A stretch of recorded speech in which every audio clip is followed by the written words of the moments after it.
तो मूवी की शुरुआत में हम 12 साल की तिंजा नाम की लड़की को देखते हैं जो कि जिम्नास्टिक की प्रैक्टिस कर रही होती है। वहीं दूसरी तरफ उसकी माँ ये सब कैमरे में रिकॉर्ड कर रही होती है। असल में वो एक बेहद ही फेमस व्लॉगर हैं जो कि अपनी फैमिली व्लॉग्स के लिए बेहद मशहूर हैं। अब इसी दौरान उनके घर के अंदर एक कौवा यानी कि रेवन बर्ड आ जाती है जो कि उनके घर से बाहर निकलने के चक्कर में उनके कमरे में रखी चीजों को तबाह कर देती है। तिंजा उस रेवन बर्ड को पकड़ लेती है और तभी माँ उस बर्ड की गर्दन को तोड़कर उसे मार देती है। ये देखकर तिंजा काफी चौंक जाती है और उसे जाकर डस्टबिन में फेंक कर वहाँ से चली जाती है। और हम देखते हैं कि वो बर्ड अभी भी जिंदा है और तभी हमें मूवी का टाइटल हैचिंग दिखाया जाता है। अब तिंजा अपनी नई पड़ोसन रीटा को उसके डॉग के साथ खेलते हुए देखती है और जब वो उसे प्यार से छूने की कोशिश करती है तो वो उसे काट लेता है। इस पर रीटा कहती है कि आज तक उसके डॉग ने किसी को भी नहीं काटा है, पता नहीं क्यों उसने तुम्हारे साथ ऐसा किया। अब रात को तिंजा को उसी रेवन बर्ड के चीखने की आवाज आती है। वो बाहर जाती है तो देखती है कि वो रेवन बर्ड डस्टबिन में नहीं है। अब उसे एक बार फिर जंगल में उस बर्ड के चीखने की आवाज आती है। वो उसके पीछे जाती है तो जंगल के बीच में उसे वही रेवन बर्ड तड़पते हुए दिखाई देता है। तिंजा से उसकी ये हालत देखी नहीं जा रही थी, इसीलिए वो उसे पत्थर से मार डालती है। तभी उसकी नजर उस रेवन बर्ड के घोंसले पर जाती है जिसमें कि एक एग रखा हुआ था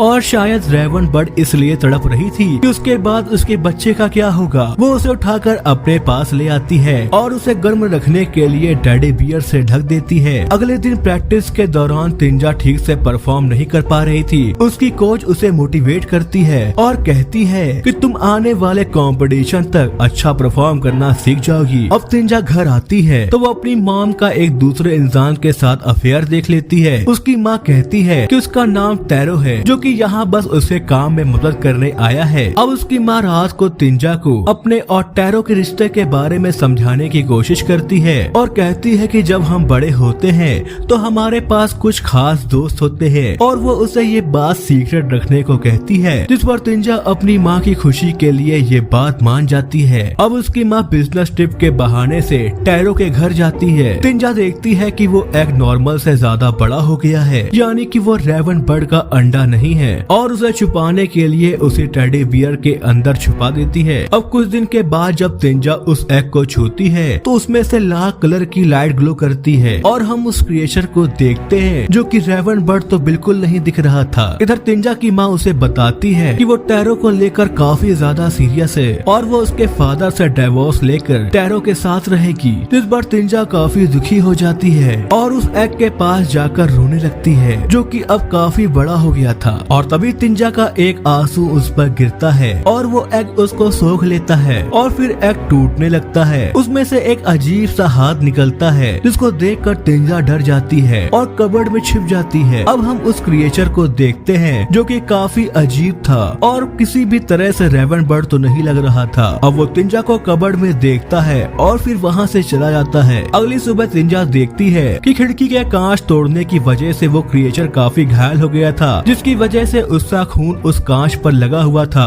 अब वो क्रिएचर रात को वापस तिंजा के पास आता है क्योंकि तिंजा ने उस एग को हैच किया था, जिसकी वजह से वो तिंजा को अपनी माँ समझता है। अब तिंजा एक माँ की तरह उसका ख्याल रखती है और उसे अपने साथ सुलाती है। रात को तिंजा की पड़ोसन रीटा का डॉग बहुत तेजी से भाग रहा था, जिसकी वजह से तिंजा सो नहीं पा रही थी। तभी वो क्रिएचर जाग जाता है और उस डॉग की तरफ निकल पड़ता है, जिसको कि तिंजा भी महसूस कर रही होती है क्योंकि वो दोनों किसी तरह से एक दूसरे से जुड़े हुए थे। अब जब तिंजा की आँख खुलती है तो वो देखती है कि उस क्रिएचर ने रीटा के डॉग को मार दिया है। ये देखकर तिंजा काफी डर जाती है और उसको सबसे छुपते हुए गार्डन में दफना देती है, जिसको कि उसका भाई देख लेता है। अब उसका भाई उस डॉग की डेड बॉडी को लेकर आता है और सबको बताता है कि तिंजा ने इसको मारकर दफनाया है, लेकिन वो उसकी बात पर यकीन नहीं करते हैं, जिसकी वजह से वो गुस्से में तिंजा को धक्का दे देता है, जिसकी वजह से तिंजा को चोट लग जाती है और इसका एहसास उस क्रिएचर को भी हो जाता है। और जब उसका भाई उसके कमरे में जाता है तो वो क्रिएचर उस पर हमला करने लगता है, जिसको कि तिंजा भी महसूस कर पा रही थी और वो उस क्रिएचर को रोकती है। और तभी उसकी माँ वहाँ पर आ जाती है और तिंजा से पूछती है कि वो किससे बात कर रही थी और वो उसके रूम को चेक करने लगती है, लेकिन वो क्रिएचर उनकी नजरों से छुप जाता है। अब रात को वो क्रिएचर बाहर जाता है, जिसको तिंजा भी महसूस कर रही होती है। तभी उसका भाई उस क्रिएचर को देख लेता है और डर कर वहाँ से भाग जाता है। अब अगले दिन तिंजा की माँ भी उसकी प्रैक्टिस देखने आती है, जिसमें कि रीटा तिंजा से ज्यादा अच्छा परफॉर्म करती है, जिसको देखकर उसकी माँ कहती है कि अगर तिंजा को कंपटीशन में भाग लेना है तो उसे रीटा से अच्छा परफॉर्म करना होगा। जिससे तिंजा काफी उदास हो जाती है, क्योंकि वो अपनी माँ की उम्मीदों को पूरा नहीं कर पा रही थी। इधर वो क्रिएचर कबर्ड से बाहर निकलती है, जिसका एहसास तिंजा को हो जाता है। तिंजा की माँ रीटा से उनके साथ गाड़ी में चलने को कहती है, लेकिन रीटा उन्हें मना कर देती है और पैदल घर जाने लगती है। जब रीटा घर जा रही थी तो उसे एहसास होता है कि कोई उसका पीछा कर रहा है, जिससे वह काफी ज्यादा डर जाती है। इधर तिंजा को एहसास हो जाता है और वो अपनी माँ से गाड़ी पीछे मुड़कर रीटा के पास चलने को कहती है। तभी वो क्रिएचर पर हमला कर देता है। इधर तिंजा इस एहसास से काफी डर जाती है। जब तिंजा घर पहुँचती है तो वो देखती है कि उस क्रिएचर ने अपना चेहरे को बदल लिया है और अब वो कुछ हद तक तिंजा जैसी दिखने लगी है और तिंजा उसका नाम एली रख देती है। अब तिंजा की माँ बिजनेस ट्रिप के बहाने तिंजा को लेकर टैरो के पास जाती है, ताकि तिंजा भी उसको अच्छे से जान सके, क्योंकि उसके फादर से डाइवोर्स के बाद उसे यहीं पर रहना था। यहाँ पर हम टैरो के छोटे बच्चे को भी देखते हैं। अब रात को एली तिंजा के पास आती है और तिंजा उसे अपने पास सुला लेती है और देखती है कि एली उसके जितनी लंबी हो चुकी है। अब अगले दिन तिंजा रीटा को देखने हॉस्पिटल में जाती है, जहाँ पर वो देखती है कि एली ने उसको बहुत ही ज्यादा घायल कर दिया है और इसके साथ ही उसका हाथ भी काट लिया है। और एली ने ऐसा इसलिए किया था ताकि रीटा जिम्नास्टिक परफॉर्म न कर पाए और कंपटीशन में तिंजा को जगह मिल जाए। तिंजा को देखकर रीटा काफी चिल्लाने लगती है, क्योंकि उसे ऐसा लग रहा था कि तिंजा ने ही उस पर हमला किया है और इस चीज से तिंजा घबरा कर वहाँ से भाग जाती है और इस हरकत के लिए एली को सजा देने के लिए खुद को मारती है, जिसका असर एली पर भी होता है। अब हम देखते हैं कि एली बिल्कुल तिंजा जैसी दिखने लगी है। टैरो यहाँ पर ये नोटिस करता है कि तिंजा का जिम्नास्टिक में बिल्कुल भी इंटरेस्ट नहीं है और सिर्फ वो अपनी माँ के प्रेशर में ये करती है और इसी वजह से वो उसमें अच्छा परफॉर्म नहीं कर पा रही है। तभी वहाँ पर एली के चीखने की आवाज आती है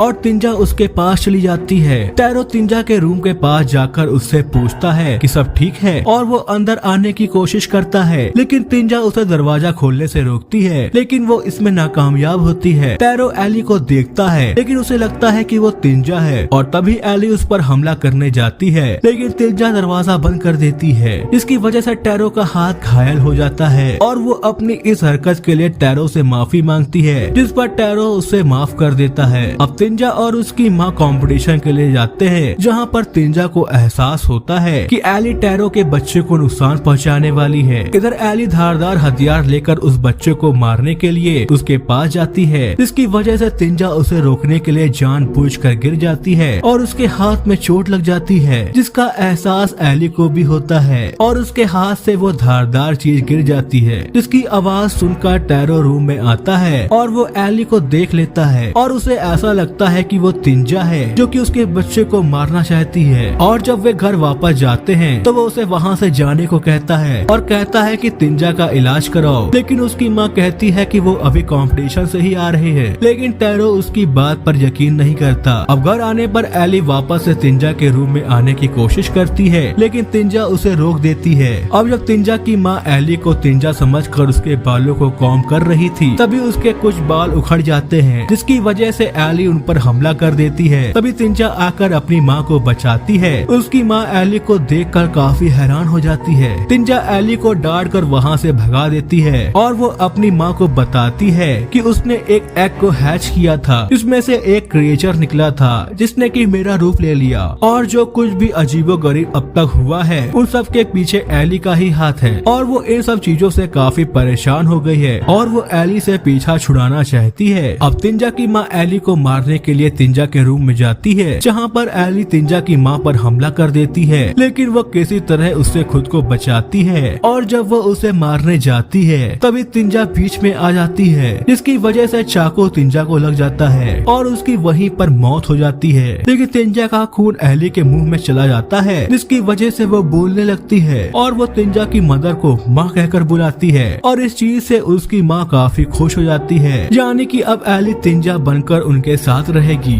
तो ये थी कहानी body horror film hatching movie की। तो ऐसी और वीडियोस को देखने के लिए चैनल को सब्सक्राइब करें और नोटिफिकेशन बेल को ऑन करना ना भूलें। अब मिलते हैं आपसे अगली वीडियो में, तब तक tata bye bye. And take care.